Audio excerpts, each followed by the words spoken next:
Hello friends, welcome back to my YouTube channel study art hub and I hope so friends आप सभी अच्छे होंगे। I wish आपकी study भी बहुत अच्छी चल रही होगी।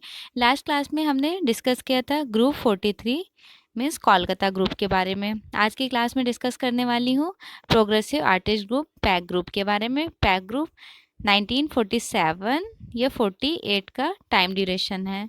ठीक है, कहीं 47 मिल जाएगा, कहीं 48। देख लेते हैं डिस्क्रिप्शन। पैक कलाकार समूह के सचिव कौन थे? पैक कलाकार समूह के सचिव थे FN सूजा, फ्रांसिस न्यूटन सूजा, founder of progressive artist group. Pack group की स्थापना कब हुई थी? पैक ग्रुप की स्थापना हुई थी 1948। देखिए टाइम में बिल्कुल कंफ्यूज नहीं होइएगा, कहीं पे आपको देखने को 47 मिलेगा, कहीं पर 48 मिलेगा। ठीक है, तो ऑप्शन के अकॉर्डिंग एग्जाम में आप करेक्ट कीजिएगा। नेक्स्ट है, पैक ग्रुप की स्थापना कहाँ के कलाकारों ने मिलकर की है? मुंबई के कलाकारों में ने मिलकर की है। मुंबई में ही एग्जीबिशंस भी हुए हैं और इस्टेब्लिशमेंट भी मुंबई में ही हुआ है। पैक कलाकार समूह की स्थापना किसने की थी? प्रोग्रेसिव आर्टिस्ट ग्रुप के फाउंडर फ्रांसिस न्यूटन सूजा ने इसकी स्थापना की है। कोलकाता समूह और प्रगतिशील कलाकारों के समूह पैग की सामूहिक प्रदर्शनी कब हुई थी? सामूहिक प्रदर्शनी हुई थी 1950 मुंबई में। प्रोग्रेसिव आर्टिस्ट ग्रुप पैग का दूसरा नाम क्या था? दूसरा नाम था नव गुजराती स्कूल। पैग कलाकार समूह को नव गुजराती स्कूल किसने कहा? चार्ल्स फैब्री ने। पैक कलाकार समूह का पहला कैटलॉग किसने डिज़ाइन किया था? फर्स्ट कैटलॉग डिज़ाइन किए थे फ्रांसिस न्यूटन सूजा, और दूसरी जो कैटलॉग डिज़ाइन हुई है वो डिज़ाइन किए थे कृष्णा खन्ना। दोनों याद रखिएगा, ठीक है। और नेक्स्ट क्वेश्चन है, progressive artist group pack group की स्थापना, प्रथम प्रदर्शनी, फर्स्ट एग्जीबिशन पूछी जा रही है कि फर्स्ट एग्जीबिशन कब और कहाँ हुई थी? 1949 बॉम्बे आर्ट सोसाइटी मुंबई में, मोस्ट इम्पॉर्टेंट है। 1949 में हुई थी बॉम्बे आर्ट सोसाइटी मुंबई में। पैक कलाकार समूह की अंतिम और तीसरी प्रदर्शनी कब और कहाँ आयोजित हुई थी? 1952 बॉम्बे आर्ट सोसाइटी। प्रमुख कलाकार हैं, मोस्ट इम्पॉर्टेंट है, स्क्रीनशॉट भी चाहे तो आप ले लीजिएगा। डेफिनेटली इस ग्रुप से क्वेश्चन पूछे जाते हैं कि ये जो ग्रुप है प्रोग्रेसिव आर्टिस्ट ग्रुप, उसके फाउंडर बताइए या फिर अदर्स मेंबर को पहचानिए। तो देखिए फाउंडर रहे हैं जन्मदाता फ्रांसिस न्यूटन सूजा। नेक्स्ट है आरा, मकबूल फिदा हुसैन, सैयद हैदर रजा, वासुदेव शांतु गायतोंडे, मोहन सामंत, हरिअम्बादास गाडे, सदानंद बाकरे, कृष्णा खन्ना एंड अकबर पद्मश्री। FN सूजा, founder of progressive artist group, इनके बारे में देख लेते हैं। इनका जन्म हुआ था 1924 में, मृत्यु 2002 में हुई थी। FN सूजा का जन्म कब और कहाँ हुआ था? कब कहाँ हुआ था? 1924 गोवा में। ये भी प्लेस याद रखिएगा, गोवा में हुआ था। पैक कलाकार समूह के संस्थापक कौन है? ऑफ कोर्स FN सूजा, है ना। चलिए नेक्स्ट है, FN सूजा की आत्मकथा words and lines, most important है words and lines. JRF exam में ये आया हुआ है words and lines. Words and lines कब इन्होंने प्रकाशित की थी? 1959 में, 1959 में। पैक कलाकार समूह के किस कलाकार ने अपने चित्रों में ब्लैक आर्ट टेक्निक का प्रयोग किए थे? ब्लैक आर्ट टेक्निक का यूज किए थे FN सूजा। गोवा के ग्रामीण व मुंबई के शहरी, गोवा के ग्रामीण लाइक विलेजर्स इन, मुंबई के शहरी लाइक सिटीस्केप, है ना। सिटीस्केप और विलेजर सीन्स को किस चित्रकार ने चित्रित किया, किसने कैप्चर किया इस तरह के लैंडस्केप को? FN सूजा ने, फ्रांसिस न्यूटन सूजा ने। पैक कलाकार समूह का पहला घोषणा पत्र किसने दिया था? फर्स्ट घोषणा पत्र जो दिया गया है वो FN सूजा के द्वारा दिया गया है। FN सूजा ने कला शिक्षा कहाँ से प्राप्त की थी? इन्होंने अपने एजुकेशन कंप्लीट की sir JJ school of arts Mumbai से। ठीक, JJ school of arts Mumbai के स्टूडेंट रहे हैं FN सूजा। वहाँ से इनकी स्टडी कंप्लीट हुई है। एफ.एन. सूजा के आरंभिक चित्रण पर किन पश्चिमी कलाकारों की कला का प्रभाव पड़ा? थिएगो रिवेरा और जॉर्ज ओरोजको का। पैग का एक ऐसा कलाकार जिसका जन्म रोमन कैथोलिक परिवार में हुआ था। एफ.एन. सोजा फ्रांसिस न्यूटन सोजा का हुआ था। एफ.एन. सोजा की कर्म स्थली कहाँ थी? मुंबई। एफ.एन. सोजा ने गॉथिक शैली से प्रभावित होकर किस प्रसिद्ध चित्र का निर्माण किए थे? गॉथिक शैली, गॉथिक आर्ट मूवमेंट से इन्फ्लुएंस्ड रहे थे। आदम और ईवा का स्वर्ग बहिष्कार। क्या हो रहा है, एक सेकंड। हाँ, आदम और ईवा का स्वर्ग बहिष्कार। अब आप लोगों को पता ही है कि गॉथिक शैली में इस तरह के नुकीले मेहराब बनाए जाते हैं और गॉथिक शैली स्टैंड ग्लास के लिए बहुत फेमस है। स्टैंड ग्लास के लिए। और अगर एग्जाम में आ जाए कि इस स्टैंड ग्लास में कौन सा कलर यूज़ करते हैं, तो ऑक्साइड कलर का यूज़ करते हैं। ऑक्साइड कलर्स का यूज़ करते हैं स्टैंड ग्लास में, और ट्रांसपेरेंसी कलरफुल होती है, लाइक आपको शो होगा, मल्टी कलर्स होते हैं। और देखिए यहाँ पर सबसे अच्छी बात क्या है, गॉथिक शैली 3 जगह चली थी, फ्रांस, इटली, इंग्लैंड, लेकिन सबसे ज़्यादा फ्लोरिश्ड हुई है इटली में सबसे ज़्यादा फ्लोरिश्ड हुई है, ये भी याद रखिएगा। 16वीं शताब्दी में जॉर्जियो वसारी ने सर्वप्रथम गॉथिक शब्द का यूज़ किए थे, गॉथिक शब्द का, ठीक है। इसलिए डिस्कस कर रहे हैं, काफ़ी इंपॉर्टेंट आर्ट मूवमेंट है। इससे रिलेटेड मैंने वीडियोस डिस्क्राइब किए हुए हैं, लाइक अगर आप घटना चक्र की बुक में जाइएगा गॉथिक शैली में, तो प्रॉपर पर्टिकुलर पर आर्टिस्ट का मैंने अच्छे से एक्सप्लेन किया हुआ है। नेक्स्ट लाइन देख लेते हैं। स्वतंत्रता के बाद वाली पीढ़ी का एकमात्र भारतीय कलाकार जिसे पश्चिमी देशों में पहचान मिली? एफ.एन. सोजा फ्रांसिस न्यूटन सोजा को कहाँ मिली पहचान? पश्चिमी देशों में, मीन्स वेस्टर्न कंट्रीज में। चित्रकार एफ.एन. सोजा की आत्मकथा का क्या नाम था? इनकी आत्मकथा का नाम था words and lines most important है, जेआरएफ एग्जाम में आया हुआ ये क्वेश्चन है, इसे अच्छे से रिमाइंड रखिएगा, क्या पता नेक्स्ट एग्जाम में आ जाए। चलिए नेक्स्ट देख लेते हैं। किस कला समीक्षक ने सोजा के चित्रों की काफ़ी प्रशंसा की थे? जॉर्ज बर्गस ने। पैग कलाकार समूह का एक ऐसा कलाकार जिसने 3 बार विवाह किया? एफ.एन. सोजा ने। एफ.एन. सोजा फ्रांसिस न्यूटन सोजा के चित्रों की पहली प्रदर्शनी, फर्स्ट एग्जीबिशन कब व कहाँ हुई थी? 1948 में बर्लिंगटन हाउस लंदन में हुई थी। 1948 बर्लिंगटन हाउस लंदन में इनकी फर्स्ट एग्जीबिशन हुई थी एफ.एन. सोजा की। किसके प्रयासों से वर्ष 1948 में पैग की स्थापना हुई?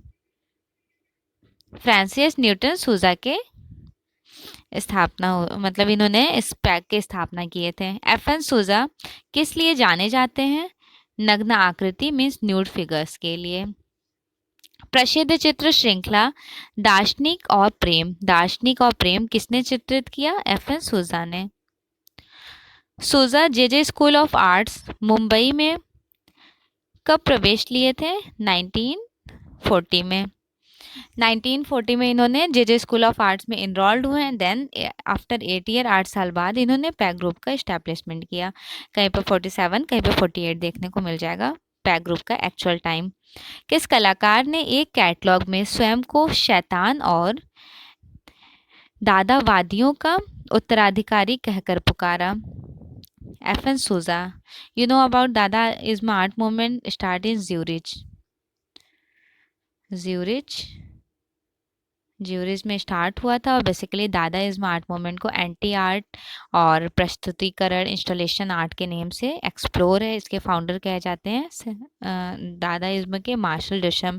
बेसिकली यहाँ पे जो पेंटिंग्स बनाई गई है वो anti art, like world war का रिफ्लेक्शन था इन लोगों के ऊपर, रिवोल्यूशन था, तो पेंटिंग काफ़ी चेंजेस यहाँ पे बनी है। फर्स्टली इंस्टॉलेशन का यूज़ किया गया है। नेक्स्ट लाइन है प्रसिद्ध चित्र श्रृंखला दार्शनिक और प्रेम, ये वाली लाइन हो चुकी है। नेक्स्ट, किस कलाकार ने कैटलॉग में स्वयं को शैतान व दादावादी कहकर उत्तराधिकारी? ये एफ.एन. सोजा ने। पैग कलाकार समूह के महासचिव कौन थे? महासचिव थे एफ.एन. सोजा। एफ.एन. सोजा क्या थे? महासचिव थे पैग कला समूह के। ब्लैक आर्ट टेक्निक क्या है देख लेते हैं। शुरू में डिस्कशन हुआ था कि ब्लैक आर्ट टेक्निक पे एफ.एन. सूजा ने काम किया है। देखिए क्या है, संपूर्ण चित्र को काले रंग से पोत दिया जाता है व कहीं कहीं गाढ़े रंग के उभरे किनारे की चमकते प्रकाश में आकृतियों का आभास दिया जाता है। देखिए कैनवस है, ठीक, फिगर्स बनाया, पूरे कैनवस पे पहले ब्लैक कलर अप्लाई कर दिया गया लाइक ओपैक टेक्निक में, ठीक है। अच्छे से ब्लैक कलर अप्लाई करने के बाद तो देखिए कितनी प्यारी सी एक शाइनिंग आती है जब कैनवस पे ब्लैक कलर प्रॉपर अप्लाई कर दो। फिर उस ब्लैक कलर पे उन्होंने ड्राइंग की और उसमें एक लाइटिंग, प्रकाश, आकृतियों में चमकते प्रकाश वाले कलर्स दिखाएं तो ऐसा शो हो रहा था कि वो लाइटिंग दे रही है। इस तरह की पेंटिंग को बोलते हैं ब्लैक आर्ट टेक्निक।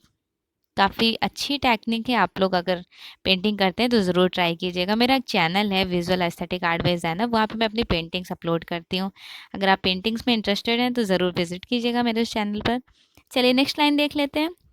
पैक कलाकार समूह का वह कलाकार जो चेचक रोग से ग्रसित थे, एफ.एन. सूजा। एफ.एन. सूजा। सूजा की वह प्रसिद्ध पेंटिंग कौन सी थी जो क्रिस्टी पैलेस न्यूयॉर्क की नीलामी में बिकी थी? कितने में बिकी थी? 11.3 करोड़ रुपीस में, बट 2005। सूजा की वह प्रसिद्ध पेंटिंग कौन सी थी जिसे वर्ष 2005 में अनिल अंबानी की पत्नी टीना अंबानी ने खरीदा है? बर्थ। एफ.एन. सूजा की मृत्यु कब व कहाँ हुई थी? 2002 में मुंबई में। 2002 मुंबई में। इनकी प्रसिद्ध चित्र है, फेमस पेंटिंग एफ.एन. सूजा की दार्शनिक और प्रेम। कुछ अदर पेंटिंग्स है। 2005 में इन्होंने बर्थ बनाई। 1 मिनट, इनका डेड टाइम बता रहा है 2002, तो इन्होंने 2005 में कैसे ये पेंटिंग बना दी? यहाँ कुछ मिसप्रिंट है, चलिए इसे स्किप कीजिए, बस ये बर्थ याद रखिए और मैं आपको कमेंट सेक्शन में कमेंट करके बताऊंगी कि बर्थ का टाइम क्या है। नेक्स्ट है man and women grinding there teeth. नारी और दार्शनिक, लास्ट सपर बहुत फेमस है, यूरोप में बनाए थे high renaissance artist Leonardo da Vinci. Last supper F N. Souza ने भी बनाया है कैनवस पर तैल रंग में 1989 में। ब्लू लेडी जिसे नीली औरत कहते हैं, portrait of progressive artist Los Ramblers, Barcelona बहुत फेमस है, काफ़ी एग्जाम्स में आ चुके हैं, ऑयल ऑन कैनवस 1961। और नगमा में ये एग्जिबिट है न्यू दिल्ली में। Eros killing Thanatos, oil on canvas 1984। देखिए बार्सिलोना बहुत फेमस पेंटिंग है, अच्छे से याद रखिएगा। बर्थ भी काफ़ी फेमस पेंटिंग है। लास्ट सपर मोस्ट इंपॉर्टेंट है। कुछ पेंटिंग्स बहुत इंपॉर्टेंट होती हैं, उसको मैं अंडरलाइन कर देती हूँ, उसे नोट डाउन कर लिया करें। चलिए नेक्स्ट आर्टिस्ट है के.एच. आरा।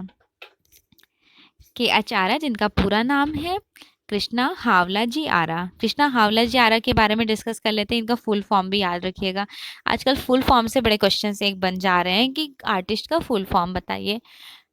फुल फॉर्म कृष्णा हावला जी आरा। 1914 बॉर्न प्लेस है, डाइट टाइम है 1985। के.एच. आरा का जन्म कब और कहाँ हुआ था? 1914 बेलाराम ग्राम, सिकंदराबाद, आंध्र प्रदेश में। के.एच. आरा मीन्स इनका फुल नेम बताना है तो इनका फुल नेम है कृष्णा हावला जी आरा। आरा किस कला समूह के सदस्य थे? पैग आर्टिस्ट के मेंबर रहे, पैग आर्ट ग्रुप के मेंबर रहे हैं, प्रोग्रेसिव आर्टिस्ट ग्रुप के। पैग कलाकार समूह का एक ऐसा कलाकार जिससे जे स्कूल ऑफ आर्ट से निकाल दिया गया था। ये इनरोल तो थे, वहाँ से इन्हें निकाल दिया गया था। वो आर्टिस्ट है के.एच. आरा। कट कैनवस टेक्निक किसने कहा? कट कैनवस टेक्निक वह टेक्निक जिसमें कैनवस को इच्छित स्थान पर काट दिया जाता है। लाइक कंपोज कर रहे हैं, कोई कॉम्पोजिशन बना रहे हैं तो कोई मेन ऑब्जेक्ट के एरिया पे आप कट कर दें, उसको बोलते हैं cut canvas. Cut canvas technique का यूज़ किए थे आरा। नेक्स्ट लाइन है पैग कलाकार समूह के किस कलाकार ने गांधी जी के साथ असहयोग आंदोलन में भाग लिए? असहयोग आंदोलन में भाग लिए थे के.एच. आरा, ठीक। कृष्णा हावला जी आरा। कृष्णा हावला जी आरा प्रमुख रूप से किस लिए जाने जाते हैं? प्रमुख रूप से ये स्टिल लाइफ के लिए। You know about still life, like सामने कोई ऑब्जेक्ट रखा हो, उसे बनाना, और कैसे बनाना? वर्टिकल में, लाइक वर्टिकल मूवमेंट में। हमेशा जब भी स्टिल लाइफ ड्रॉ कर रहे होंगे वो वर्टिकल शेप में ही होता है। इसके 3 डिवाइडेशन करते हैं, देन यहाँ पर जो सेंटर होता है यहाँ ऑब्जेक्ट ड्रॉ करते हैं, कर्टन्स वगैरह ऐड किए जाते हैं।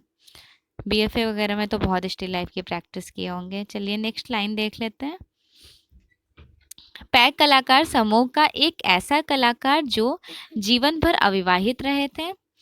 ये जीवन भर अविवाहित रहे थे KH आरा। और नेक्स्ट लाइन है, KH आरा की चित्रों की पहली एकल प्रदर्शनी, फर्स्ट सोलो एग्जीबिशन कब हुई थी? 1942 में मुंबई में। 1942 में इनकी मुंबई में फर्स्ट सोलो एग्जीबिशन हुई थी। भारत में स्थिर चित्रण के जनक के रूप में किस कलाकार को जाना जाता है? स्थिर चित्रण मीन्स होता है still life. Still life KH Ara, still life that is basically capture the like views of visual objects, that is called as still life. Next line है, KH आरा के बचपन का मूल नाम क्या था? इनके बचपन का नाम किशन था। आरा के बचपन का नाम याद रखिएगा, किशन था। नेक्स्ट लाइन है, KH आरा किस पश्चिमी कलाकार की कला से काफी प्रभावित रहे हैं? तो ये थे Paul Cezanne. Paul Cezanne basically belong to the post impressionism art movement. Post impressionism art movement, ये कह लें कि पोस्ट इम्प्रेशनिज्म आर्ट मूवमेंट के फाउंडर, जन्मदाता कहे जाते हैं पॉल सेजा। और पॉल सेजा की देखिए खास बात क्या है, ये जन्मदाता भी कहे जाते हैं पोस्ट इम्प्रेशनिज्म आर्ट मूवमेंट में। और एक पोस्ट इम्प्रेशनिज्म आर्ट मूवमेंट एक ऐसा आर्ट मूवमेंट है, अभी तक देखिए जो भी आर्ट मूवमेंट चल रहे होते हैं वहाँ पर आर्टिस्ट भी, जितने आर्टिस्ट होते हैं और उनके साथ मेंबर्स और फाउंडर सब सेम कैप्चर करते हैं, लैंडस्केप या फिर कॉम्पोजिशन। लेकिन यहाँ पे कुछ डिफरेंट काम हुआ है, लाइक यहाँ जितने भी आर्टिस्ट हैं सब ने अपना different different painting freely capture किए हैं। फॉर एग्जांपल ये पॉल सेजा का ले लीजिए, पॉल सेजा ने कुछ और पेंटिंग्स बनाई हैं, पॉल गॉगेन ने कुछ और पेंटिंग्स बनाई हैं, और एक और आर्टिस्ट है वैन गॉग। इन तीनों ने डिफरेंट डिफरेंट पेंटिंग्स बनाई हैं। ऐसा नहीं है कि लाइक पॉल सेजा जो बना रहे हैं वही पॉल गॉगेन भी बना रहे हैं, ऐसा कुछ नहीं है, ठीक है। यहाँ फ्रीली डिफरेंट काम किया गया है। और ये भी कहा जाता है कि पोस्ट इम्प्रेशनिज्म के जन्मदाता हैं पॉल सेजा। और अभी तक मॉडर्न से लेकर के ये पोस्ट इम्प्रेशनिज्म आधुनिक का जो आधुनिक मॉडर्न को ही कहते हैं, मॉडर्न से कंटेम्प्रेरी तक का जो बाउंडेशन रहा है उसको भी कहा जाता है कि पोस्ट इम्प्रेशनिज्म आर्ट मूवमेंट एक नया वाद क्रिएट किया था। काफ़ी इंपॉर्टेंट था इसलिए एक्सप्लेन की, ये आया हुआ भी एग्जाम में। नेक्स्ट लाइन है, पैक का एकमात्र ऐसा कलाकार जो जेल भी गए थे, जेल गए थे KH आरा। आरा के किस चित्र के लिए 1944 में राज्यपाल पुरस्कार प्राप्त हुआ था? इनकी कौन सी पेंटिंग में इनको मिला था? तो मराठा बैटल में मिला था। मराठा बैटल फेमस पेंटिंग रही है KH आरा की। मराठा बैटल चित्र आरा ने किस माध्यम में बनाए थे?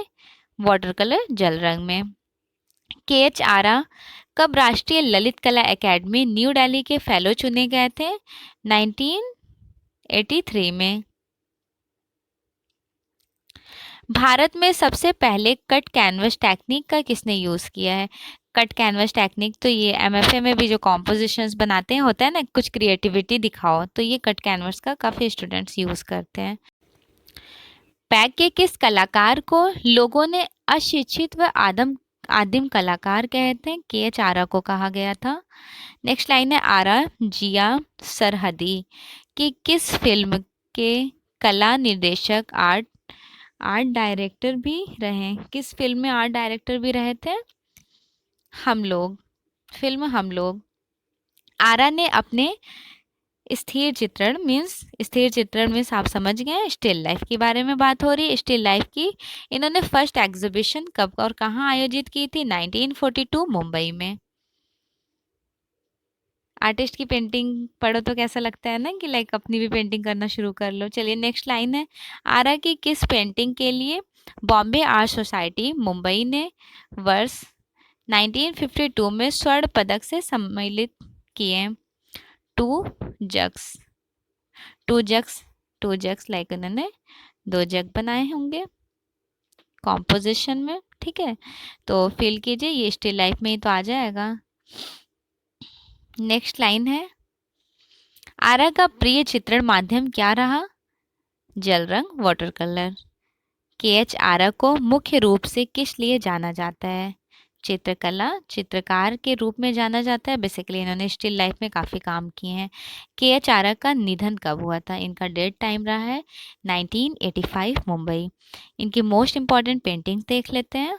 Women with flower most important painting है। वुमेन विद फ्लावर मीन्स फूल के साथ महिला, वाटर कलर में इन्होंने बनाया है। मराठा बैटल मोस्ट इम्पॉर्टेंट है, ट्रिपल स्टार लगा लीजिए।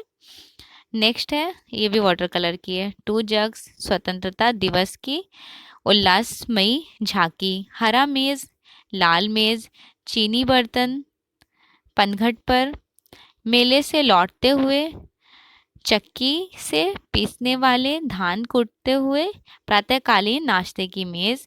देखिए एक प्लस पॉइंट आप लोगों को बताऊं, कभी कभी एग्जाम में बड़ा कंफ्यूजन हो जाता है कौन सा आर्टिस्ट की पेंटिंग है। तो देखिए यहाँ पे सारी स्टिल लाइफ के बारे में बात हो रही है, तो अपने ध्यान में रखिए कि स्टिल लाइफ से रिलेटेड आरा काम करते थे। आरा, अगर आपको लगे कि पैग ग्रुप के सारे आर्टिस्ट हैं उनसे रिलेटेड ऑब्जेक्टिव में चूज करना है, तो बस अगर उस टाइम अगर आपको ऑप्शन में नहीं समझ आ रहा हो तो आरा को टच कर सकते हैं।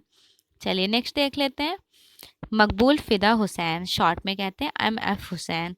1915 2011, 1915 कहीं पे 1916 देखने को आपको मिल जाएगा, ये इनका बॉर्न टाइम रहा है, और 2011 मृत्यु हुई थी। MF हुसैन, इनका जन्म कब व कहाँ हुआ था? 1915 पंढरपुर ग्राम, शोलापुर, महाराष्ट्र में। MF हुसैन किस कलाकार समूह से जुड़े थे? Progressive artist group. पैग कलाकार समूह के सबसे लोकप्रिय कलाकार कौन से थे? MF हुसैन। मकबूल फिदा हुसैन का अधिकांश बचपन कहाँ बीता? इंदौर में। हुसैन ने किसके सानिध्य में रहकर इंदौर कला विद्यालय से चित्रकला सीखे थे? दत्तात्रेय देवीलालकर। देखिए देवीलालकर जो है उन्हीं के स्टूडेंट हैं MF हुसैन, और कहाँ सीखे थे? इंदौर में। इंदौर में।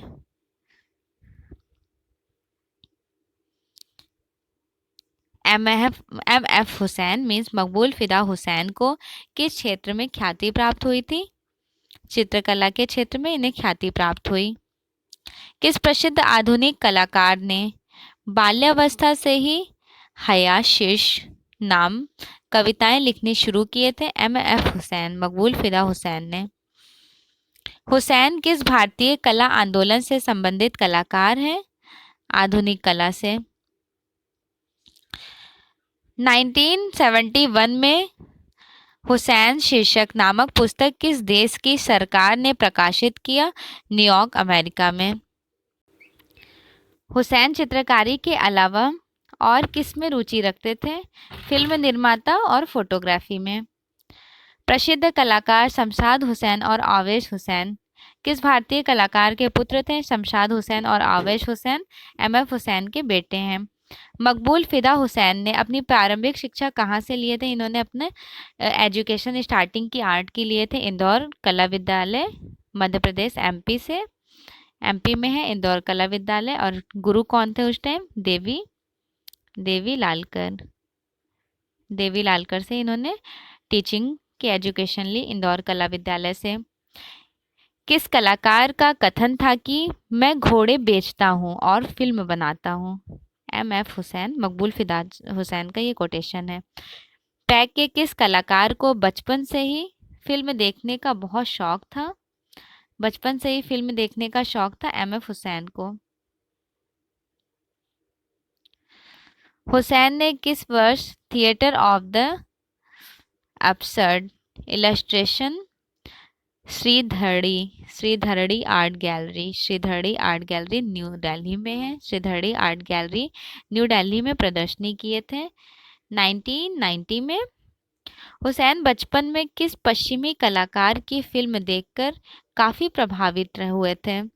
हॉलैंड का चित्रकार रैम्ब्रा से बहुत इन्फ्लुएंस थे। रैम्ब्रा बिलोंग करते हैं बरूक आर्ट से। बरूक आर्ट मूवमेंट से। बरूक आर्ट मूवमेंट स्टार्ट हुआ था इटली में। इटली में देखिए कब इटली में स्टार्ट हुआ, थोड़ा सा एक्सप्लेन करूंगी, बहुत इंपॉर्टेंट है, यहाँ से डेफिनेटली क्वेश्चंस आएंगे। जब हम हाई रेनेसेंस पढ़ते हैं, हाई रेनेसा के बाद जस्ट स्टार्ट हो जाता है मैनरिज्म। मैनरिज्म जिसे बोलते हैं post post Renaissance. Post Renaissance को ही मैनरिज्म में इंक्लूड किया जाता है, हिंदी में बोला जाता है रीतिवाद। रीतिवाद के जस्ट बाद स्टार्ट होता है बरूक आर्ट। बरूक आर्ट का एग्जैक्ट टाइम है 1600 से लेकर 1750 तक चला था। ये आर्ट मूवमेंट चला था इटली में। बेसिकली बरूक आर्ट में पेंटिंग्स ऐसे कैप्चर की गई थी, लाइक जो लाइट शेड्स होते हैं उनको कैप्चर किया गया था। जो भवन होती है, बिल्डिंग वास्तविकता से ऊंची बनाई गई, इस तरह से पेंटिंग में रिफ्लेक्शन दिखाया गया है। लाइक बर्नीनी थे बरूक आर्टिस्ट, स्कल्प्टर आर्टिस्ट, मूर्तिकार थे। उनकी मूर्तियों में एक ऐसा आभास दिखाई देता था कि उनकी संगमरमर की जो मार्बल की मूर्तियां होती थी, मार्बल स्कल्पचर ऐसे फील होते थे एज लाइक वैक्स स्कल्पचर, मोम की तरह बिल्कुल सॉफ्ट। ये यहाँ की खासियत है। बरूक आर्ट में भ्रम पैदा किया गया है, जो एक्चुअल में दिख रहा है आंख से वो मटेरियल यूज नहीं किया गया है। इस तरह का, लाइक आप वॉल को देख लीजिए, वहाँ की पेंटिंग्स को देख लीजिए, यहाँ पे ड्रामेटिक वे को कैप्चर किया गया है, लाइट एंड शेड को कैप्चर किया गया है, जिसमें रैम्ब्रा बहुत फेमस है। इनकी है the night watch. The night watch बहुत फेमस है। द नाइट वॉच रैम्ब्रा की है। और अनोदर आर्टिस्ट हैं पीटर पॉल रिबन्स एंड कैरावेजो। कैरावेजो जो है वो फाउंडर, जन्मदाता कहे जाते हैं। चलिए, हमने इसलिए बरूक आर्ट, वैसे तो वेस्टर्न आर्ट में मैं एक्सप्लेन करूंगी, लेकिन यहाँ थोड़ा शॉर्ट बता दी ताकि ब्रेन में एक होता है ना, चीज़ें रिपीट करते रहो तो ब्रेन में फिट हो जाती हैं। चलिए नेक्स्ट लाइन देख लेते हैं। भारत का एकमात्र ऐसा कलाकार जिसके चित्र पिकासो के चित्रों के साथ प्रदर्शित हुए हैं, एम.एफ. हुसैन। एम.एफ. हुसैन को कहा जाता है कंटेम्प्रेरी आर्ट के भारत के पिकासो, भारत के पिकासो। वैसे तो भारत के पिकासो जामिनी रॉय को कहा जाता है, लेकिन कंटेम्प्रेरी आर्ट की बात होगी तो समझ जाइएगा हुसैन की बात हो रही है। नेक्स्ट लाइन देख लेते हैं। अच्छा हाँ, मैं ये डिस्कस करने वाली थी, सॉरी, बस एक मिनट आपका कुछ सेकंड लूँगी। ये कहना चाह रही हूँ कि ये घटना चक्र वाली बुक जो 7 PM पे जो इवनिंग में क्लासेस होती हैं वो कंप्लीट होने वाली है। अब आप लोग मुझे मैसेज ज़रूर कर दीजिएगा कॉमेंट सेक्शन में कि मैं वेस्टर्न आर्ट स्टार्ट करूँ स्टार्टिंग से या इंडियन आर्ट थ्योरी लेकर चलूँ, ठीक है। चलिए नेक्स्ट लाइन देख लेते हैं। एम.एफ. हुसैन की सबसे विवादित पेंटिंग कौन सी थी? सबसे विवादित पेंटिंग इनकी थी मदर इंडिया मीन्स भारत माता। किस प्रसिद्ध भारतीय चित्रकार को मनमौजी कलाकार कहा गया था? मनमौजी कलाकार कहा जाता था मकबूल फिदा हुसैन को। मकबूल फिदा हुसैन पैक कलाकार समूह में कब शामिल हुए थे? 1948 में। मकबूल फिदा हुसैन किस कला से प्रभावित होकर प्राकृतिक चित्र लैंडस्केप्स बनाने लगे थे? चीनी कला। देखिए चीनी कला के लैंडस्केप्स बहुत फेमस है। नेक्स्ट लाइन है, हुसैन का सबसे प्रिय चित्रण क्या रहा है? घोड़ा। घोड़ों के लिए हुसैन फेमस है कि अगर हुसैन से रिलेटेड पेंटिंग्स पूछी जाए कि वो क्या एनिमल्स बनाते थे तो उन्होंने सबसे ज़्यादा घोड़े को यूज़ किए हैं अपने पेंटिंग कॉम्पोजिशन में, और एब्स्ट्रैक्ट हॉर्स और रियलिस्टिक हर तरह के हॉर्सेस बनाए हैं। नेक्स्ट लाइन है, हुसैन को कब केरल सरकार ने राजा रवि वर्मा पुरस्कार दिए थे? राजा रवि वर्मा अवार्ड मिलता है केरल से, हुसैन को मिला है 2007 में। एम.एफ. हुसैन ने अपने जीवन में लगभग कुल कितनी फिल्में बनाई थी? टोटल इन्होंने 12 मूवी बनाई हैं, 12 फिल्में। एम.एफ. हुसैन की फिल्म पहला सितारा कब प्रदर्शित हुई थी? 2012 में पहला सितारा इनकी प्रदर्शित हुई थी। नेक्स्ट लाइन है, एम.एफ. हुसैन ने अपनी सबसे पहली फिल्म कौन सी बनाई? Through the eyes of a painter. Through the eyes of an painter. Through the eyes of an painter film का निर्माण हुसैन ने कब किया? 1967 में। एम.एफ. हुसैन भारत छोड़कर कब चले गए थे? 2006 में। 2006 में चले गए थे और 2011 में इनकी मृत्यु हो गई थी, टोटल 5 साल के बाद, ठीक है। नेक्स्ट लाइन है, हुसैन के चित्र पिकासो के साथ कब प्रदर्शित किए गए थे? 1971 में सॉलो ब्राजील में। एम.एफ. हुसैन को राज्यसभा का सदस्य कब मनोनीत किया गया था? 1986 में। मकबूल फिदा हुसैन किस लघु चित्र शैली से प्रभावित थे? मिनिएचर पेंटिंग से। बसोली मिनिएचर पेंटिंग से इन्फ्लुएंस थे एम.एफ. हुसैन। हुसैन को उनकी film through the eyes of an painter, काफ़ी फेमस मूवी है through the eyes of an painter, पर कब बर्लिन का स्वर्ण भालू पुरस्कार, इनको गोल्डन बियर अवार्ड मिला था? 1968 में। हुसैन के मकबूल फिदा हुसैन के चित्रों की सबसे पहली विदेशी प्रदर्शनी, फर्स्ट यूरोप में फर्स्ट एग्जीबिशन हुई थी इनकी 1952 ज्यूरिख जर्मन में। भारत सरकार ने हुसैन को कब पद्मश्री अवार्ड दिए थे? 1966 में पद्मश्री अवार्ड मिला है एम.एफ. हुसैन को। एम.एफ. हुसैन ने भारत की नागरिकता को छोड़कर कतर की नागरिकता कब प्राप्त किए थे? ये इनको नेशनलिटी कतर की मिल गई थी 2010 में, एंड आफ्टर 1 ईयर उनकी डेथ हो गई थी 1 साल के बाद। एम.एफ. हुसैन की प्रसिद्ध फिल्म गजगामिनी कब प्रकाशित हुई थी? 2000 में इनकी मूवी गजगामिनी प्रकाशित हुई थी। गजगामिनी फिल्म में नायक और नायिका के रूप में किसने अपनी भूमिका निभाई? शाहरुख खान और माधुरी दीक्षित ने। एम.एफ. हुसैन ने चित्रण के लिए किस टेक्निक का प्रयोग किए थे? Impasto technique. इम्पेस्टो टेक्निक के बारे में थोड़ा डिस्कस करूंगी। You know about impasto technique, basically that is the thick like 3D। वैसे तो पेंटिंग को 2 डायमेंशनल में रखा जाता है, जस्ट बिकॉज पेंटिंग 2 डायमेंशनल होती है, उसे हम फील करते हैं, टच करते हैं, टेक्सचर उसका फील करते हैं, लेकिन उसे घूम के चारों तरफ से देख नहीं सकते, तो वो 2 डायमेंशनल होती है। लेकिन इम्पेस्टो को 3 डायमेंशनल में रखा गया है। एग्जाम में अगर पूछा जाए ये क्वेश्चन तो आप 3 डायमेंशनल को ही टच कीजिएगा। इम्पेस्टो 3 डायमेंशनल है। लाइक स्पैचुला आपने देखा होगा, जो भी स्टूडेंट पेंटिंग्स करते होंगे उन्होंने तो श्योरिटी स्पैचुला देखा होगा, कुछ इस तरह से एक नाइफ होती है, ऐसे यहाँ पे बना हुआ होता है। स्पैचुला से हम थिक थिक कलर्स कैनवस पर अप्लाई करते हैं, उस टेक्निक को बोलते हैं इम्पेस्टो टेक्निक। इम्पेस्टो की फर्स्टली खोज इन्वेंशन किए थे Robert Breed by. Robert Breed by. Robert Breed by ने किसका इन्वेंशन किया? इम्पेस्टो टेक्निक का। और इम्पेस्टो टेक्निक थिक कैनवस पर कलर्स को अप्लाई करना है। लाइक एक्रेलिक कलर से भी आप इम्पेस्टो का रिफ्लेक्शन दे सकते हैं और ऑयल कलर से भी, लेकिन वाटर कलर से नहीं दे सकते हैं, जस्ट बिकॉज वाटर कलर तो ट्रांसपेरेंट होता है। नाइफ के थ्रू पेंटिंग्स बनाई जाती है, उसे इम्पेस्टो टेक्निक कहते हैं। इम्पेस्टो टेक्निक का संबंध किससे है? Oil colour. देखिए ऑयल कलर है, आप एक्रेलिक भी इंक्लूड कर लीजिए, क्योंकि एक्रेलिक कलर से भी की जाती है। मैं तो एक्रेलिक कलर से ही करती हूँ, क्योंकि ऑयल कलर काफ़ी टाइम ड्यूरेशन लॉन्ग लास्टिंग है, लेकिन सूखने में वक्त लेता है। एक्रेलिक में अगर काम करो तो हैंड टू हैंड जल्दी ड्राई हो जाते हैं, जस्ट बिकॉज एक्रेलिक में रेजिन मिक्स होता है, और रेजिन जहाँ मिक्सड होगा वो तो बहुत जल्दी ड्राई हो जाता है। चलिए नेक्स्ट लाइन है, हुसैन कब मुंबई आकर बस गए थे? मुंबई आकर बस गए थे 1937 में। किस भारतीय कलाकार ने अपने करियर की शुरुआत सिनेमा होल्डिंग और पोस्टरों से किए थे? एम.एफ. हुसैन। एम.एफ. हुसैन अपना सबसे प्रिय चित्र कौन सा मानते हैं? ज़मीन। हुसैन ने किसे देश का सबसे बड़ा अमूर्त आधुनिक कलाकार कहकर पुकारा? एम.एफ. हुसैन वी.एस. गायतोंडे को सबसे बड़ा देश का एब्स्ट्रैक्ट आर्टिस्ट कहकर पुकारे थे। ठीक, अमूर्त मीन्स एब्स्ट्रैक्ट। अमूर्त से थोड़ा डिस्कस कर लेते हैं, इंग्लिश में बोलते हैं एब्स्ट्रैक्ट आर्ट। देखिए एंजॉय करके स्टडी कीजिएगा, बोर नहीं होएगा, क्योंकि एब्स्ट्रैक्ट आर्ट से क्वेश्चन आता है, इसलिए मैं यहाँ पे एक्सप्लेन कर रही हूँ। एब्स्ट्रैक्ट आर्ट के फाउंडर जन्मदाता कहे जाते हैं वेस्ली कंडेंस्की को। वेस्ली कंडेंस्की।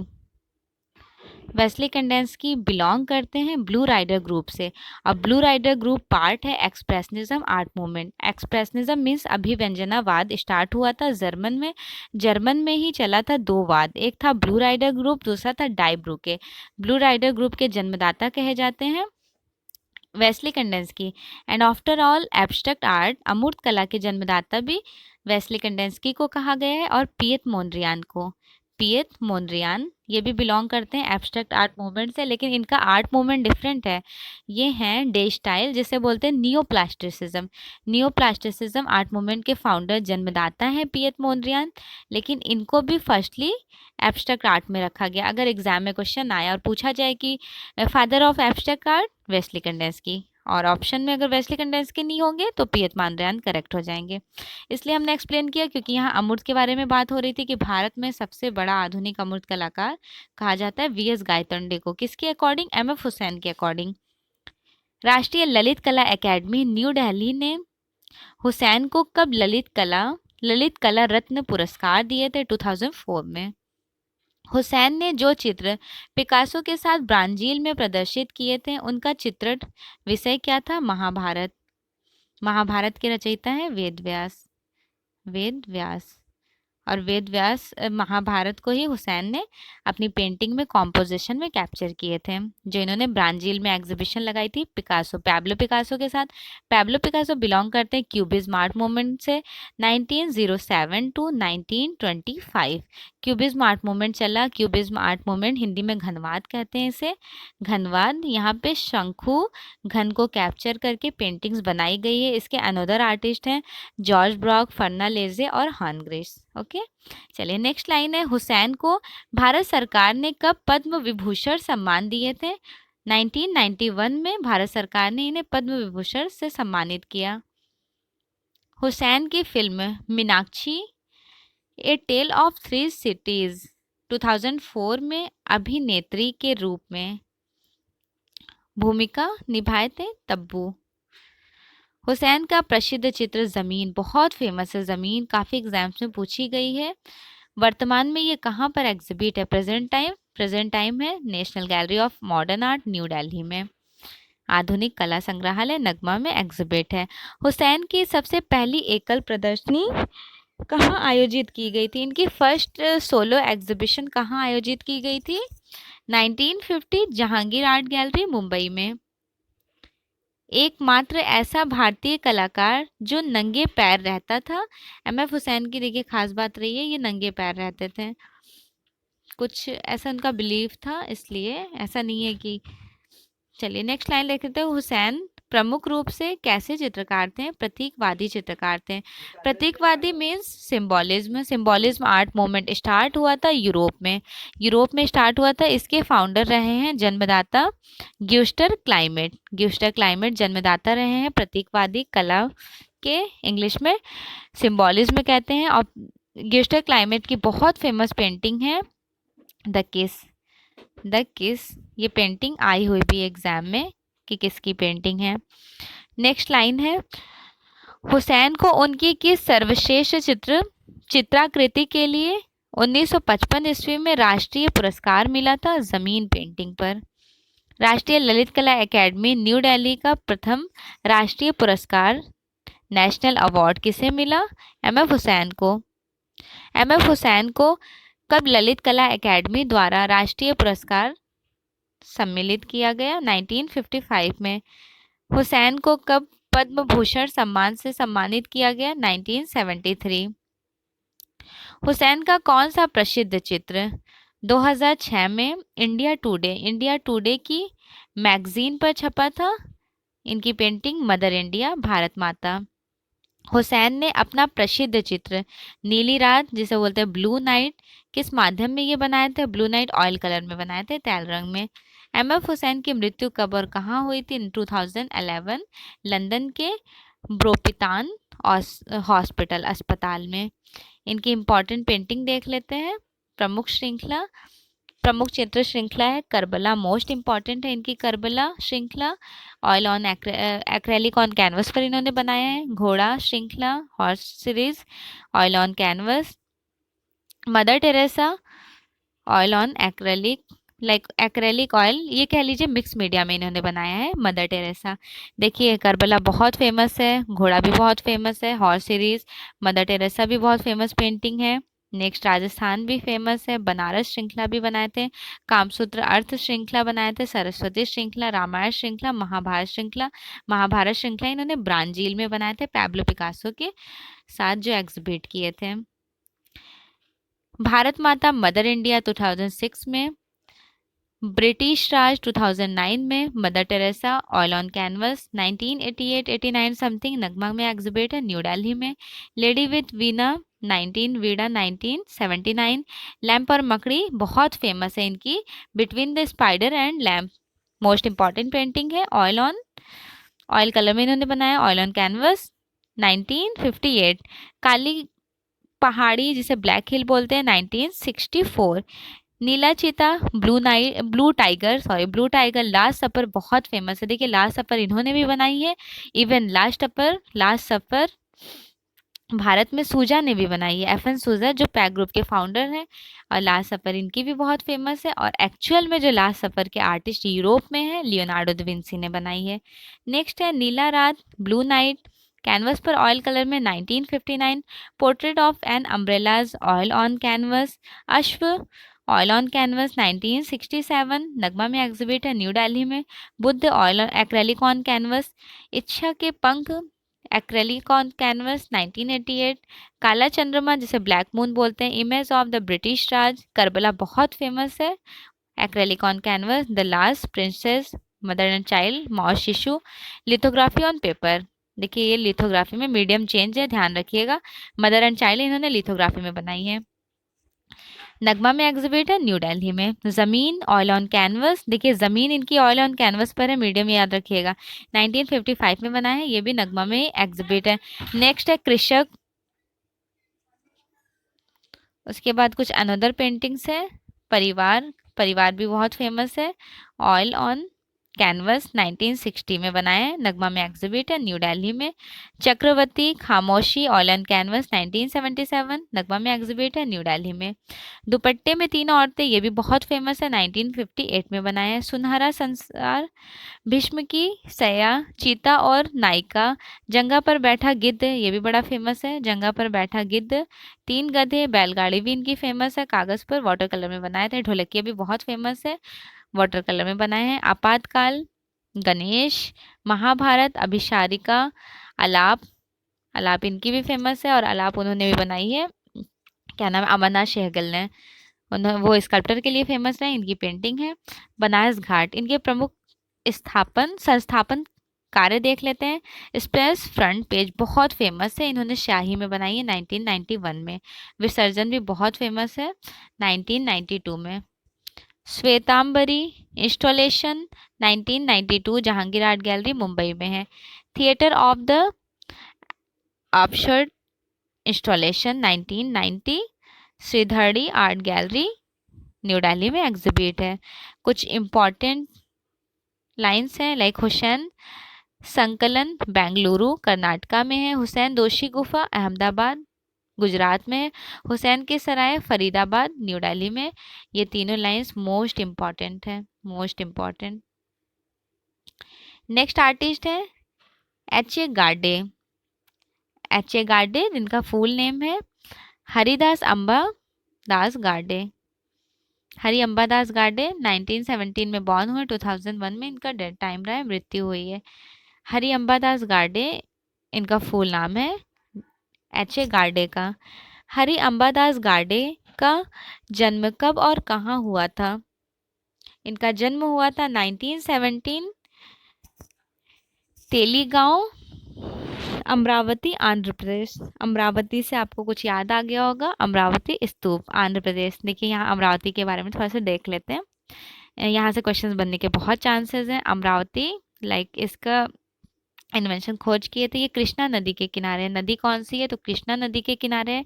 अमरावती के फाउंडर जन्मदाता कहे जाते हैं कर्नल मैकेंजी को, कर्नल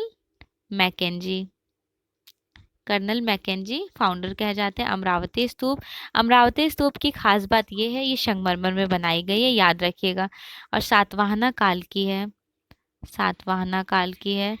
देखिए ऐसे याद रखिएगा, सांची मौर्य काल की है, अंडभाग सांची का मौर्य काल में बनाया गया था, और शुंग काल में पूरा कंस्ट्रक्शन कंप्लीट हुआ है, नक्काशी हुई है, तो ज़्यादा शुंग काल ही सांची को माना जाता है, शुंग काल।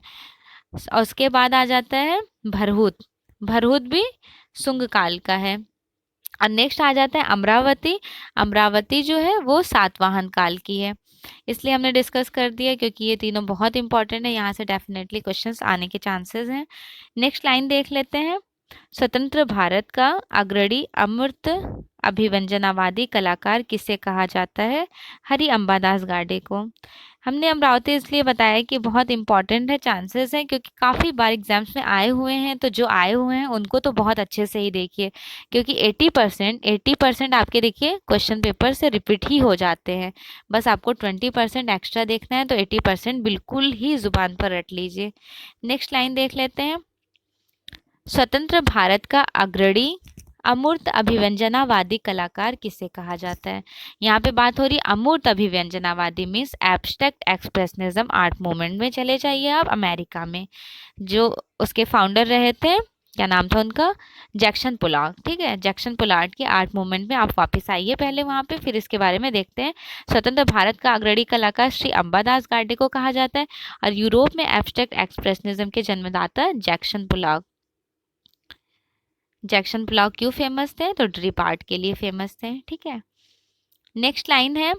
गाडे की प्रारंभिक कला शिक्षा कहाँ से हुई थी? एच.ए. गाडे की प्रारंभिक शिक्षा हुई थी Nagpur school of arts, Maharashtra से। गाडे ने चित्रकला डिप्लोमा कहाँ से प्राप्त किए थे? जे स्कूल ऑफ आर्ट्स, मुंबई से। हरि अम्बादास गाडे किस कलाकार समूह से संबंधित थे? पैक कला समूह से संबंधित थे।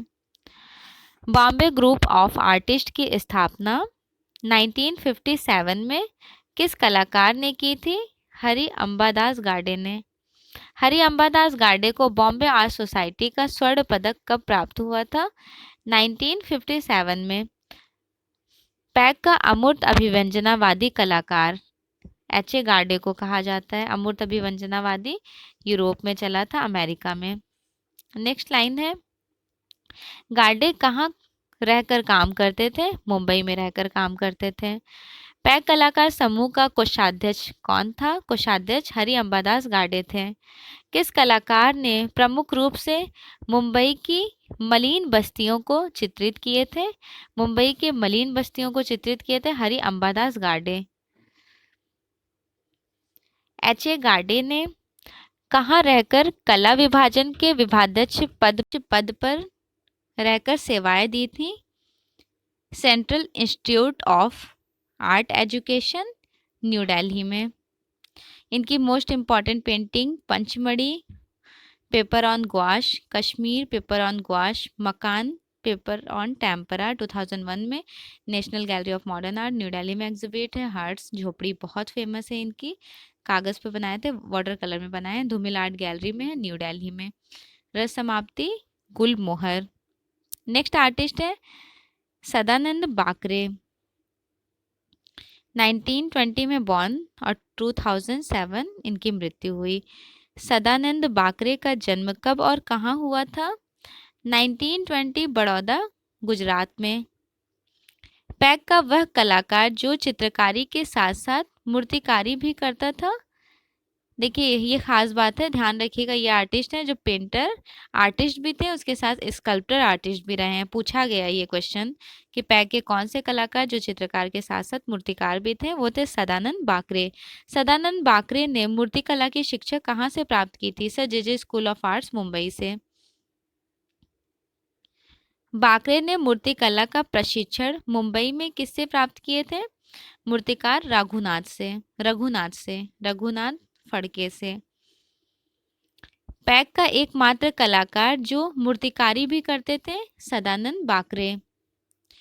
बाकरे द्वारा चित्रित प्रसिद्ध चित्र टोरसो किस टेक्निक माध्यम में निर्मित है? टोरसो ऑयल कलर में बनाई गई है।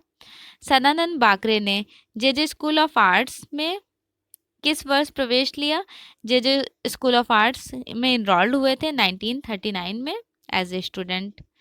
सदानंद बाकरे की मृत्यु कब और कहाँ हुई थी? 2007 में। दिल का दौरा पड़ने पर इनकी हुई थी। कब और कैसे हुई थी? तो दिल का दौरा पड़ने पर हार्ट अटैक में आ गया था 2007 में। प्रमुख चित्र देख लेते हैं। बर्ड वॉचर ऑयल कलर में बनाए हैं, टोरसो ऑयल कलर में बनाए हैं। प्रमुख मूर्ति मोस्ट इम्पॉर्टेंट इनकी स्कल्प्टर है शीर्षाभ्यास हेड स्टडी कांसे में बनाए हैं और धातु में राष्ट्रीय आधुनिक कला दीर्घा न्यू दिल्ली में है। मिसेज नारियलवाला कांसे में बनाए थे। क्राइस्ट डिशडेडिंग धातु में बनाए हैं, ब्रॉन्ज में। कैट सीमेंट में बनाए हैं। Head of art teacher copper sheet पर 1951 में। रूडी वॉन लाइडेन, ये भी ब्रॉन्ज में बनाए हैं। नेक्स्ट आर्टिस्ट है सैयद हैदर रज़ा, जिनको शॉर्ट में कहते हैं एस.एच. रज़ा। एस.एच. रज़ा के बारे में देख लेते हैं। 1922 बॉर्न टाइम रहा है, 2016 डाइड। रज़ा का जन्म कब और कहाँ हुआ था? 1922 ईस्वी में। जिला मंडला बाबेरिया, ग्राम था बाबेरिया, एमपी मध्य प्रदेश में इनका जन्म हुआ था, एमपी में। रज़ा के माता पिता का क्या नाम था? इनके माता का नाम था तारिका बेगम तथा पिता थे सैयद मोहम्मद रिजवी। फॉरेस्ट अधिकारी थे। पैक कलाकार समूह का बिंदुवादी कलाकार कौन था? क्या पूछा जा रहा है क्वेश्चन में? पैक कलाकार समूह का बिंदुवादी कलाकार है एस.एच. रज़ा। अब भारत के बिंदुवादी कलाकार कौन है? भारत के बिंदुवादी कलाकार हैं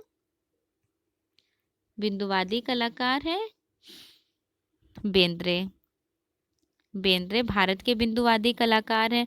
और यूरोप के बिंदुवादी कलाकार हैं जॉर्ज स्यूरेट हैं, जो पॉइंटलिज्म आर्ट मूवमेंट से बिलोंग करते हैं। नेक्स्ट इंपॉर्टेंट टास्क है कि अपनी पेंटिंग में बिंदी का यूज़ कौन करता है? बिंदी का यूज़ करती हैं भारती खेर। ठीक, भारती खेर अपनी पेंटिंग में बिंदी का यूज़ करती हैं। बिंदुवादी भारत के कलाकार बेंद्रे हैं। और अपनी पेंटिंग में, देखिए यहाँ पे ये क्वेश्चन अच्छा पूछा गया है, लेकिन नेक्स्ट है कि अपनी पेंटिंग में बिंदु पेंटिंग किसने बनाई है? बिंदु पेंटिंग है रज़ा की, एस.एच. रज़ा की। बिंदी यूज़ करती थी अपनी पेंटिंग में भारती खेर। और भारत के बिंदुवादी कलाकार बेंद्रे थे और यूरोप के बिंदुवादी कलाकार जॉर्ज स्यूरेट थे। ये सारे लाइंस मोस्ट इम्पॉर्टेंट है।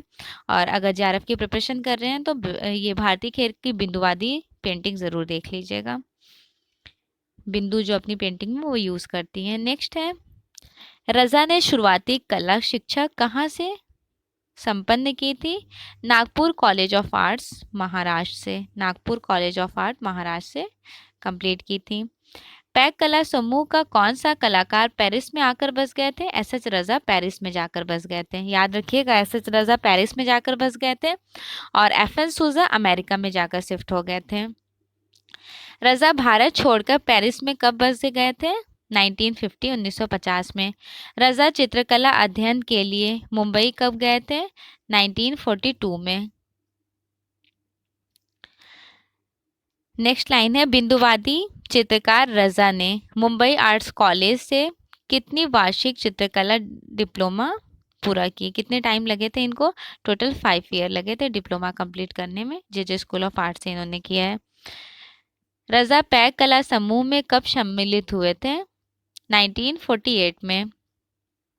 सैयद हैदर रज़ा की ख्याति किस रूप में की जाती है? दृश्य कला, लैंडस्केप के लिए बहुत फेमस रहे हैं सैयद हैदर रज़ा। भारत सरकार ने रज़ा को किस वर्ष पद्म विभूषण सम्मान से सम्मानित किए थे? 2003 में भारत सरकार ने पद्म विभूषण से नवाजे थे एस.एच. रज़ा को 2013 में। रज़ा को फ्रांस की सरकार ने किस पुरस्कार से पुरस्कृत किए थे? Prix de la Critique award मिला था फ्रांस के साइड से रज़ा को ये अवार्ड। रज़ा को फ्रांस सरकार ने कब Prix de la award Critique award दिए थे? 1956 में। मुझे पेंटिंग करना नहीं आता, किस कलाकार ने कहा? एस.एच. रज़ा, सैयद हैदर रज़ा ने। किस चित्रकार की चित्रकला में बिंदु एक ऊर्जात्मक पक्ष है? सैयद हैदर रज़ा। सैयद हैदर रज़ा को मध्य प्रदेश सरकार ने कब कालिदास सम्मान दिए थे? देखिए कालिदास अवार्ड जो है एमपी से मिलती है, इनको मिला है 1993 में। काफ़ी सारे लोगों को भी मिला है। देखिए उनका क्या के.जी. सुब्रमण्यम का बड़ा फेमस रहा है, उनसे बड़ा क्वेश्चन आ जाता है कि कालिदास अवार्ड किस पे मिला है? के.जी. सुब्रमण्यम को भी मिला रहा है और इनको भी मिला है 1993 में। रज़ा को किस वर्ष भारत सरकार द्वारा पद्मश्री सम्मान मिला था? 1981 में। रज़ा कैसे कलाकार हैं? बिंदुवादी कलाकार हैं। देखिए यहाँ मैं श्योर नहीं हो पाऊंगी क्योंकि रज़ा जो नहीं है बिंदुवादी कलाकार, भारत के बिंदुवादी कलाकार बेंद्रे हैं, बेंद्रे हैं। लेकिन हाँ, अगर क्वेश्चन में पूछा जाए कि पैग ग्रुप के बिंदुवादी कलाकार या ऐसे कोई जिनकी पेंटिंग बिंदु नेम से है, वो है रज़ा। ठीक है, दोनों मैं डिटरमाइन कर दी हूँ। एग्जाम में क्वेश्चंस के ऑप्शन के अकॉर्डिंग आप क्वेश्चंस को टच कीजिएगा। नेक्स्ट है, सैयद हैदर रज़ा को भारत सरकार ने कब पद्म भूषण सम्मान से सम्मानित किया? 2007 में। रज़ा की सबसे महंगी पेंटिंग कौन सी बिकी थी? सौराष्ट्र। सबसे इनकी महंगी पेंटिंग सौराष्ट्र सोल्ड हुई थी। नेक्स्ट लाइन है, रज़ा की पहली एकल प्रदर्शनी मीन्स फर्स्ट सोलो एग्जीबिशन के बारे में बात हो रही है। फर्स्ट सोलो एग्जीबिशन कहाँ हुई थी? 1946 बॉम्बे आर्ट सोसाइटी मुंबई में। 1946 में इनकी फर्स्ट सोलो एग्जीबिशन लगी है मुंबई में, बॉम्बे आर्ट सोसाइटी में। रज़ा का प्रिय चित्र माध्यम क्या था? इनको वाटर कलर बहुत पसंद था। सैयद हैदर रज़ा की गुजराती आत्मकथा किस नाम से प्रकाशित है? इनकी गुजराती आत्मकथा है आत्मा नी धधक। सैयद हैदर रज़ा को कब ललित कला एकेडमी ललित कला रत्न सम्मान मिला? 2004 में। 1956 में प्रिक्स दे ला क्रिटिक सम्मान पाने वाले पहले गैर फ्रांसीसी कलाकार कौन थे? सैयद हैदर रज़ा। इनको फर्स्ट मिला है, जो ये फ्रांसीसी के नहीं थे फिर भी इनको ये अवार्ड मिला था, प्रिक्स दे ला क्रिटिक। नेक्स्ट है लाइन, रज़ा की कौन सी कलाकृति क्रिस्टी के नीलामी घर में 16.42 लाख में सोल्ड हुई थी? सौराष्ट्र इनकी। रज़ा की शिष्या का नाम क्या था? इनकी शिष्या मीन्स इनकी फीमेल स्टूडेंट का नेम क्या था जिससे उन्होंने शादी भी की थी? Janine Mozilla. ये भी एक मूर्तिकार है, जानीन मोजिला एसएच रज़ा की वाइफ है, जो उनकी स्टूडेंट भी रही थी। सैयद हैदर रज़ा का देहांत कब और कहाँ हुआ था? 2016 दिल्ली में। प्रमुख चित्र श्रृंखला राजस्थान श्रृंखला, बिंदु श्रृंखला, इन्होंने ऑयल एक्रेलिक ऑन कैनवस पे बनाया, इवन ऑयल कलर में भी बनाए हैं। सौराष्ट्र बहुत फेमस है, इनकी सिटीस्केप भी बहुत फेमस है, 1946 में बनाया है। बिंदु तो मोस्ट इम्पॉर्टेंट है, काफ़ी एग्जाम्स में इनकी बिंदु पेंटिंग आई हुई है। एक्रेलिक ऑन कैनवस 1981 में बनाए थे। नेक्स्ट है संसार, acrylic on canvas 1994। Black sun कागज पर ग्वास में बनाए थे 1953। सूर्य कैनवस पर एक्रेलिक में। गर्भगृह कैनवस पर एक्रेलिक में 2001 में। सैलाब भी बड़ी फेमस रही है इनकी, कैनवस पर ऑयल में 1977। कश्मीर की घाट मोस्ट इम्पॉर्टेंट है। श्रीनगर की गली, ये भी बहुत इंपॉर्टेंट है। ये सैरीग्राफी तो मोस्ट इम्पॉर्टेंट है, काफ़ी एग्जाम्स में ये सैरीग्राफी आ चुकी है। नेक्स्ट है तृष्णा चौपाटी, भी बहुत फेमस है इनकी, आज कश्मीर की गली। पेंटिंग्स अच्छे से देख लीजिएगा, सारी पेंटिंग्स मोस्ट इम्पॉर्टेंट है। नेक्स्ट आर्टिस्ट है Mohan Samant also belong to the like PAG group. देख लेते हैं इनका डिस्क्रिप्शन। 1924 में बॉर्न हुआ है, 2004 डाइट टाइम रहा है। मोहन सामंत का जन्म कब और कहाँ हुआ था? 1924 गोरेगांव, मुंबई, महाराष्ट्र में। मोहन सामंत का पूरा नाम क्या था? मनमोहन बालकृष्ण सामंत। याद रखिएगा, फुल फॉर्म से भी क्वेश्चन से 1 नंबर आपके बन जाएंगे अगर फुल फॉर्म पूछ लिया तो। चलिए नेक्स्ट लाइन है, मोहन सामंत कब प्रोग्रेसिव आर्टिस्ट ग्रुप मुंबई में सम्मिलित हुए थे? 1952 में। मतलब प्रोग्रेसिव आर्टिस्ट ग्रुप तो 1948 में इस्टेब्लिश्ड हुआ, 1948 में। उसके 4 साल बाद इनरोल्ड हुए थे मोहन सामंत। नेक्स्ट लाइन है, मोहन सामंत के चित्रकला गुरु कौन थे? चित्रकला गुरु थे एसबी पलसेकर बहुत फेमस स्कल्पटर आर्टिस्ट भी रहे हैं। नेक्स्ट लाइन देख लेते हैं, मोहन सामंत चित्रकारी के अलावा और किस में रुचि रखते थे? सारंगी वादन में। किस चित्रकार की चित्रकला आदिम कला, लोक कला और लघु चित्रण से काफी इन्फ्लुएंस्ड रहे थे? मोहन सामंत। मोहन सामंत प्रमुख रूप से किस लिए जाने जाते थे? चित्रकार के लिए। मोहन सामंत ने किस वर्ष मुंबई आर्ट्स कॉलेज से चित्रकला डिप्लोमा प्राप्त किए थे? 1952। मोहन सामंत का जन्म किस परिवार में हुआ था? इनका जन्म हुआ था एक मध्य ब्राह्मण परिवार में। मोहन सामंत किस कलाकार समूह के सदस्य रहे थे? प्रोग्रेसिव आर्टिस्ट ग्रुप के सदस्य रहे थे। मोहन सामंत ने चित्रकला की डिप्लोमा कहाँ से प्राप्त की थी? जे स्कूल ऑफ आर्ट्स, मुंबई से। वह भारतीय चित्रकार कौन सा था जो प्रसिद्ध सारंगी वादक भी थे? सारंगी वादक थे मोहन सामंत। नेक्स्ट लाइन है, मोहन सामंत के पिता का क्या नाम था? बालकृष्ण रामचंद्र सामंत। मोहन सामंत को किस वर्ष कला उपलब्धियों के लिए लाइफ टाइम एशियन अवार्ड से सम्मानित किया गया था? 2000 में इनको ये अवार्ड मिला है, लाइफ टाइम एशियन अवार्ड। किस चित्रकार ने दृश्य कला व संगीत कला दोनों में दक्षता प्राप्त की थी? मोहन सामंत ने।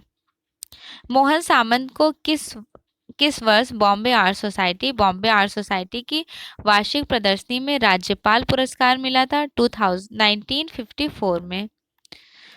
मोहन सामंत की प्रारंभिक चित्रकला किस लघु चित्रण से प्रभावित है?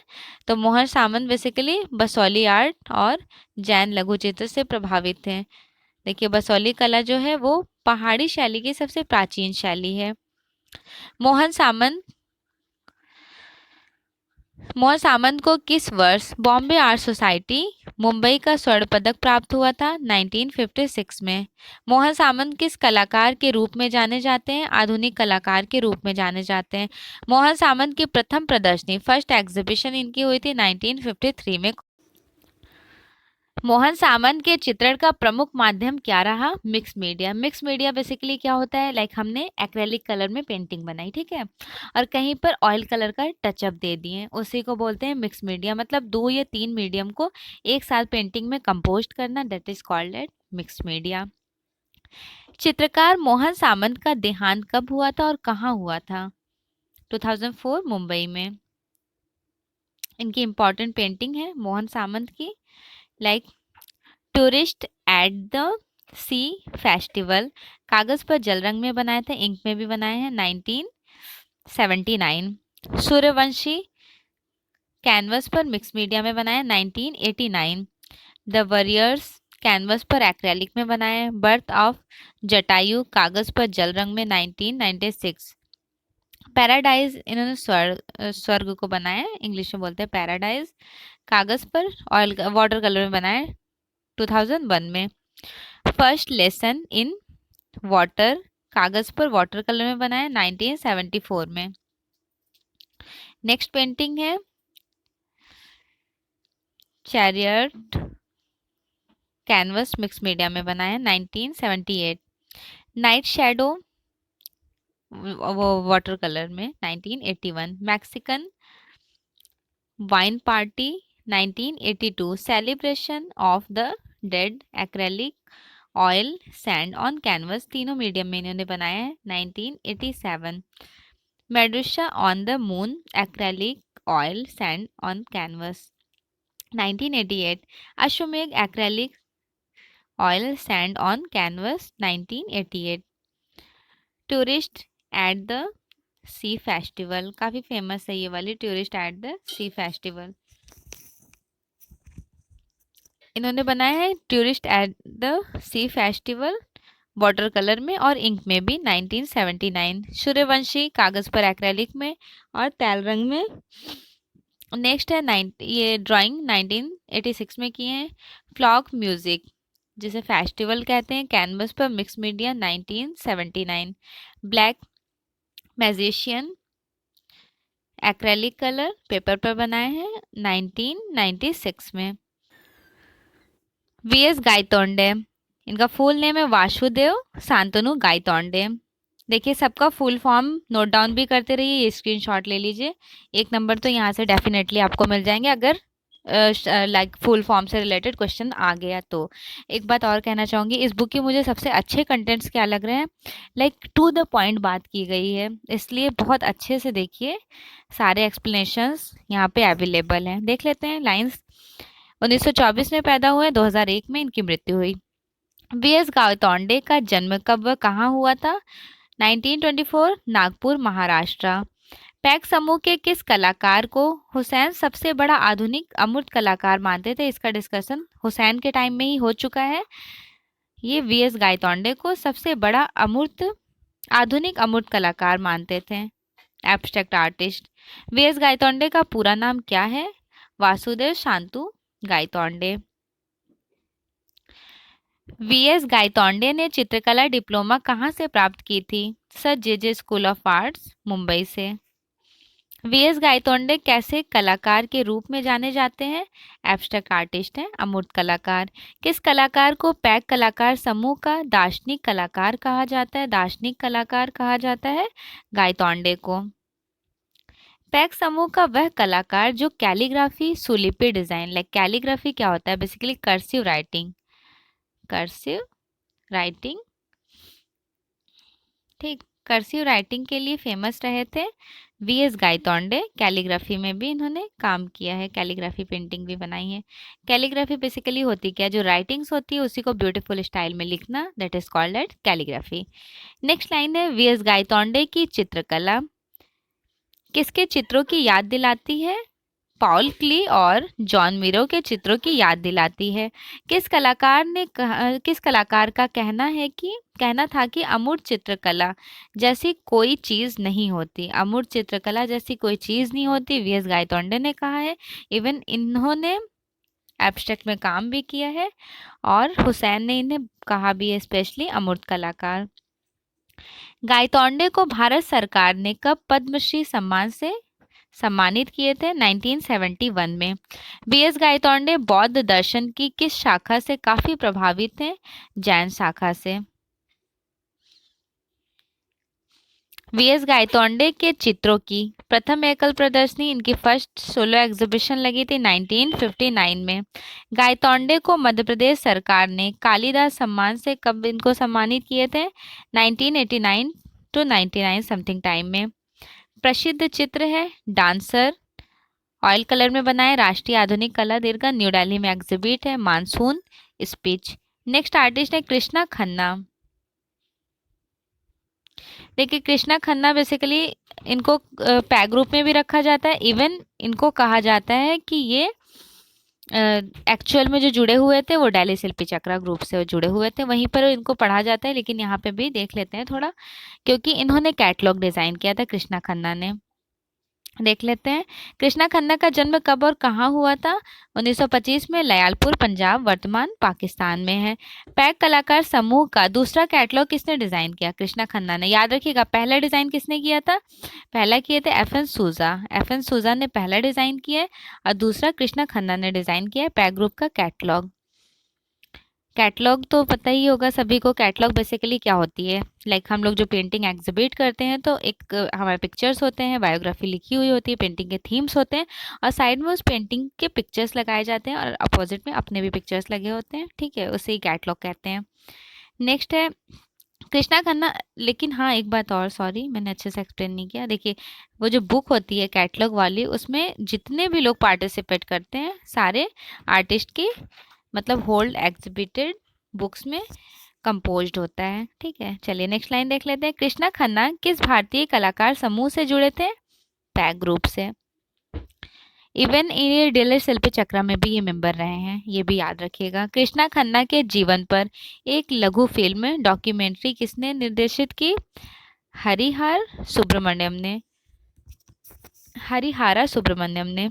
निर्देशक हरिहारा सुब्रमण्यम ने कृष्णा खन्ना के जीवन पर कौन सी लघु फिल्म 2015 में बनाई?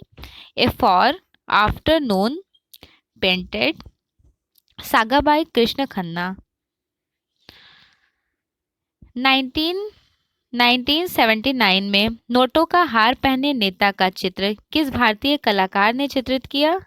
कृष्णा खन्ना, ये देखिए बहुत फेमस पेंटिंग है, नोटों का हार पहने कृष्णा खन्ना। और कृष्णा खन्ना किस बात से प्रभावित है? तो दक्षिणी कला से, आया हुआ क्वेश्चन है। दक्षिणी कला से प्रभावित रहे थे कृष्णा खन्ना।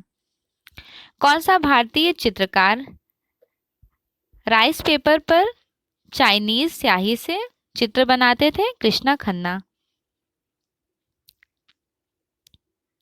नेक्स्ट लाइन है, कृष्णा खन्ना ने पैक की किस प्रदर्शनी में कैटलॉग तैयार किए थे? 1952 सेकेंड एग्जीबिशन में, जो दूसरी प्रदर्शनी हुई थी, इन्होंने सेकेंड एग्जीबिशन में कैटलॉग रेडी किए थे।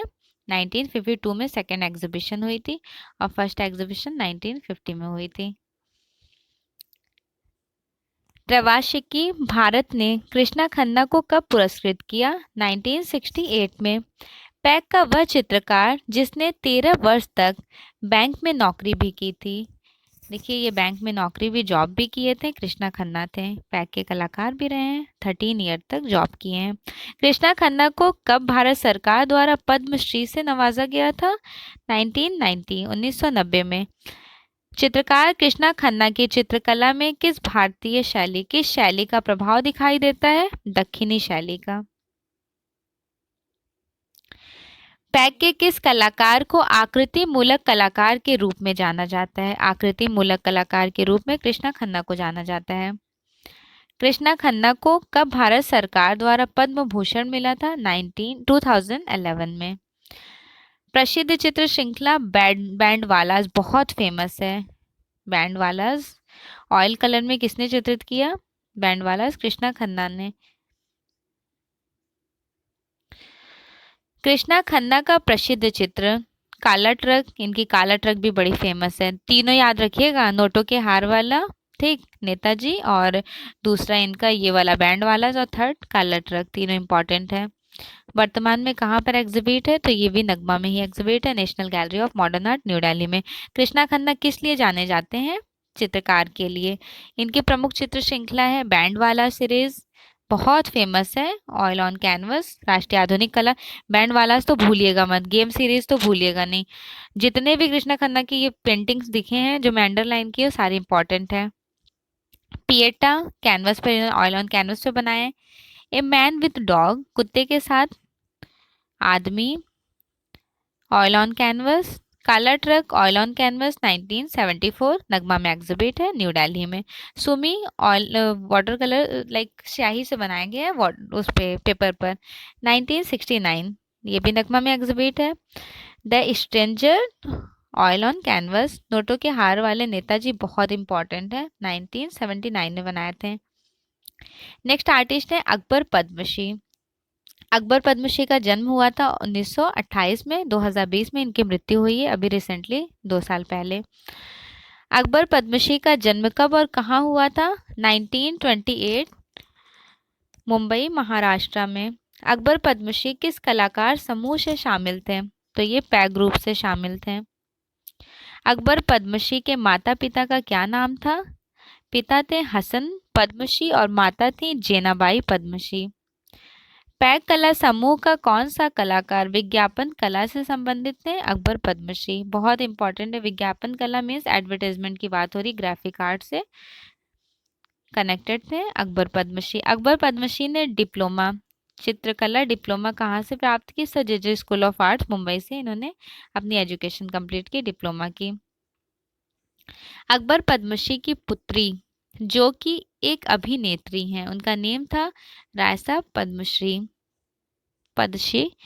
अकबर पद्मश्री को कब पद्म भूषण सम्मान से सम्मानित किया गया था? 2010 में। किस कलाकार ने चित्रण के अलावा कंप्यूटर ग्राफिक्स में भी काम किए? अकबर पद्मश्री।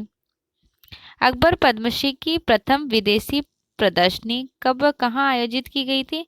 1952, पेरिस में। किस कलाकार ने इवेंट इन ए क्लाउड चॉबर और सयाजी फिल्म का निर्देशन किए? अकबर पद्मश्री। पद्मश्री क्या हैं? अकबर पद्मश्री के भाई एक प्रसिद्ध अभिनेता थे एलेक्स पद्मश्री। पेरिस में एथेलियर 17 कला संस्था में अकबर पद्मश्री ने किससे कला शिक्षा ली थी? एथेलियर विलियम एथेलियर से, स्टैनले विलियम हैथर से। स्टैनले विलियम हैथर बेसिकली फेमस रहे हैं विस्कोसिटी टेक्निक के लिए, विस्कोसिटी टेक्निक के लिए। और भारत में इनसे ही सीखे थे कृष्णा रेड्डी। इवन कृष्णा रेड्डी अकबर पद्मश्री दोनों इन्हीं के स्टूडेंट हैं, एथेलियर 17 लाइक सर विलियम हैथर के।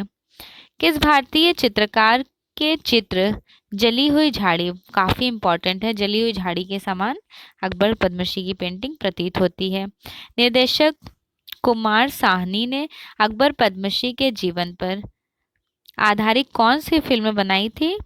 As of the crow flyers. Akbar Padamsee को कालिदास सम्मान कब मिला था मध्य प्रदेश से? 1998 में। कलाकार अकबर पद्मश्री को किस वर्ष ललित कला एकेडमी न्यू दिल्ली ने राष्ट्रीय पुरस्कार से सम्मानित किया? 1962। अकबर पद्मश्री की पहली एकल प्रदर्शनी, फर्स्ट इनकी सोलो एग्जीबिशन कब व कहाँ आयोजित की गई थी? 1954, जहांगीर आर्ट गैलरी मुंबई में। अकबर पद्मश्री ने अपने चित्रों की श्रृंखला को क्या नाम दिया? मेटास्केप सीरीज बहुत फेमस है, इनकी एग्जाम में आई हुई भी है। नेक्स्ट है, अकबर पद्मश्री कला अध्ययन के लिए पेरिस कब गए थे? इन्होंने पेरिस से एजुकेशन ली है, 1951 में पेरिस गए थे। किस कलाकार ने अपने कंप्यूटर चित्रों की प्रदर्शनी लाइक कम्यूग्राफी नाम से प्रदर्शित किए थे? अकबर पद्मश्री। अकबर पद्मश्री का देहांत कब व कहाँ हुआ था? 2020, कोयम्बटूर तमिलनाडु में। प्रमुख श्रृंखला है मेटास्केप, मोस्ट इंपॉर्टेंट है, ऑयल ऑन कैनवस और सेम दिल्ली में एग्जिबिट है, राष्ट्रीय आधुनिक कला दीर्घा में। मिरर इमेज, ये भी काफ़ी फेमस है इनकी, अकबर पद्मश्री की, ऑयल ऑन कैनवस 1966 में इन्होंने बनाया है। नेक्स्ट है इनकी प्रमुख पेंटिंग शब्द और चित्र, वर्ड्स इन पिक्चर्स, नारंगी अनावृत्ता काफ़ी फेमस है, orange nude, oil on canvas नगमा में एग्जिबिट है न्यू दिल्ली में, नीली औरत पीले में, lovers oil on canvas 1987, couple जिसे बोलते हैं दंपति, ऑयल ऑन कैनवस 2006 में, harvest freedom, reclining nude most important है, रिक्लाइनिंग न्यूड अकबर पद्मश्री की। सो फाइनली कोलकाता ग्रुप तो कंप्लीट हो गया था, फिर पैक ग्रुप के बारे में डिस्कशन हुआ आज की क्लास में। अब नेक्स्ट क्लास में मैं डिस्कस करूंगी दिल्ली शिल्पी चक्र के बारे में। ओके, सो फ्रेंड्स जो भी न्यू है प्लीज़ सब्सक्राइब ज़रूर कीजिएगा, इवन लाइक भी कर दिया